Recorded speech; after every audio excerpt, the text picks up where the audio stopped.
In 1870, North Adams, Massachusetts was a shoe manufacturing center.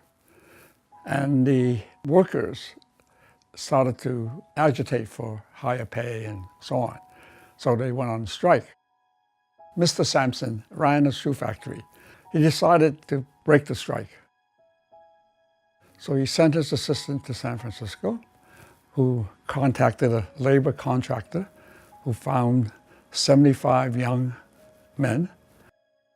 Young in those days meant age 14 to 22. So they came by train, and a foreman who actually spoke English, Charlie Singh.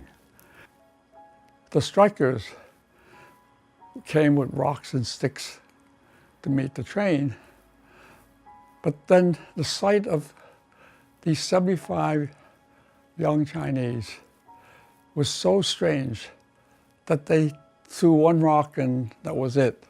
They were sort of like in awe, right? They all had the same clothing, black Chinese felt hats and cloth shoes. Well, they turned out to be not only more productive, but got paid less. So Sampson actually sent for another 40 or 60 or so. But then after 10 years, the contract was over. Sampson was moving on to other things. And most of them went back because they were guaranteed a return ticket to San Francisco. A few of them probably got to Boston.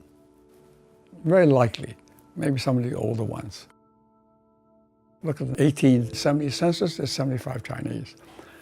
Look at the 1880 census, there's a handful. At the same time this is going on, the Northeast is industrializing very fast. The West is undergoing ethnic cleansing.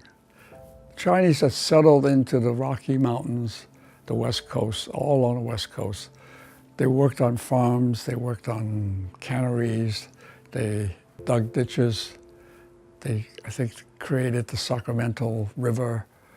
They were everywhere because they were good workers and they came as crews. They became competitive with the European immigrants who were coming across on the railroad. They became a competition.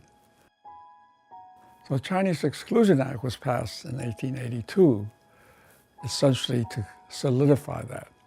Now, because of the North Adams strike breaking, all the unions turned against the Chinese. So when the Chinese arrived in Boston, there was no job they could get. No one would hire them. The Chinese were seen as, undesirable.